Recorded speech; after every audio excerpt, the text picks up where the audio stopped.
Hai semua, Assalamualaikum dan selamat sejahtera. Hari ini kita akan teruskan pembelajaran untuk Bahasa Melayu tahun 4 bersama dengan cikgu.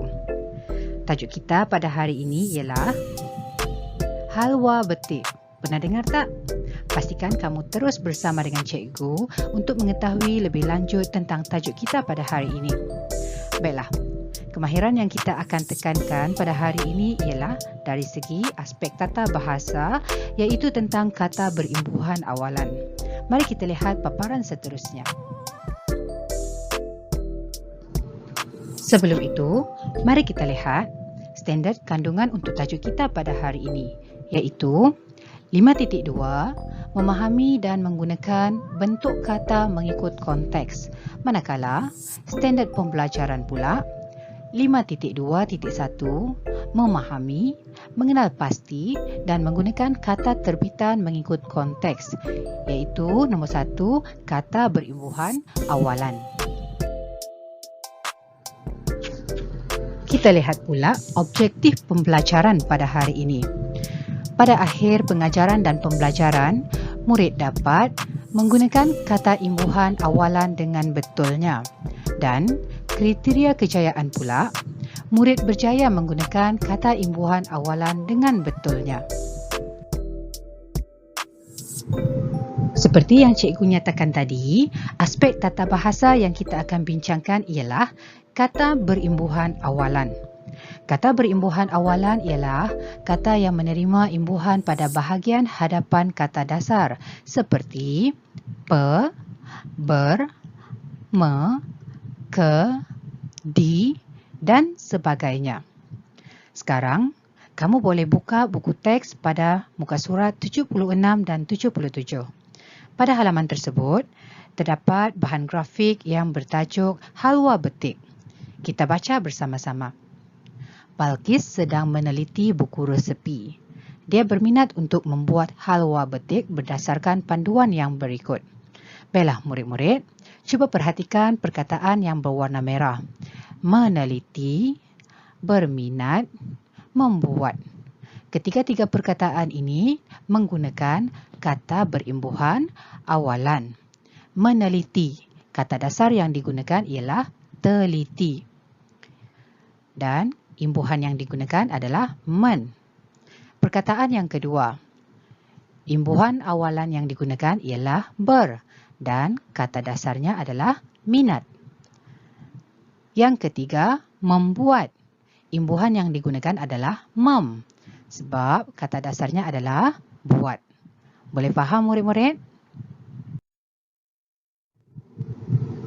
Pada paparan ini, kita boleh lihat resepi untuk membuat halwa betik. Bahan-bahan yang diperlukan ialah sebiji buah betik muda, 3 sendok gula mengikut tahap kemanisan, 1 sudu kapur sirih dan kita boleh gunakan tempat kosong. Ada perkataan warna di situ, iaitu kata dasar yang diberikan adalah warna mengikut cita rasa. Cuba kamu fikirkan, apakah kata imbuhan awalan yang sesuai digunakan? Ya, kita boleh gunakan kata imbuhan awalan pe. Jadi, pewarna. Gunakan pewarna mengikut cita rasa. Sekarang, mari kita lihat cara-cara untuk membuat halwa betik. Langkah yang pertama, cuba perhatikan pada gambar. Basuh buah dan buang kulitnya. Potong mengikut kehendak. Cuba kamu lihat perkataan yang berwarna merah di situ, kehendak, yang mana kata dasar adalah hendak. Imbuhan awalan yang digunakan ialah ke. Seterusnya, langkah kedua,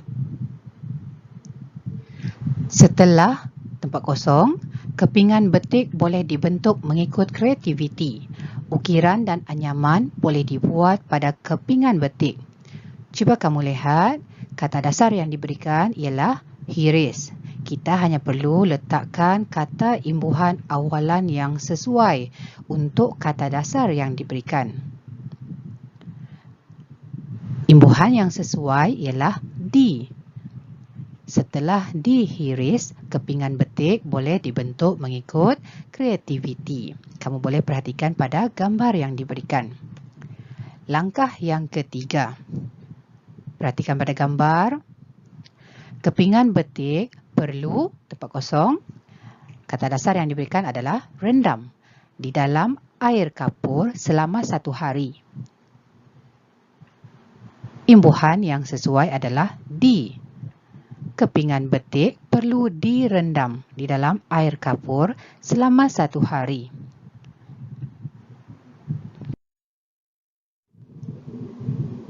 Lihat langkah yang keempat pula. Kepingan betik tersebut perlu tempat kosong. Kata dasar yang diberikan ialah bilas dengan air yang bersih. Imbuhan yang sesuai digunakan adalah di. Kepingan betik tersebut perlu dibilas dengan air yang bersih. Seterusnya, langkah yang kelima. Kemudian, celur kepingan betik di dalam air yang tempat kosong, didih selama 2 hingga 3 minit. Cuba perhatikan, kata dasar yang diberikan adalah didih. Kata imbuhan yang sesuai digunakan ialah men, iaitu mendidih. Kemudian, celur kepingan betik di dalam air yang mendidih selama 2 hingga 3 minit. Kita lihat paparan seterusnya. Langkah yang keenam. Perhatikan pada gambar. Pastikan kepingan betik benar-benar kering setelah tempat kosong. Kata dasar yang diberikan adalah tus. Agak-agak, apakah imbuhan awalan yang sesuai?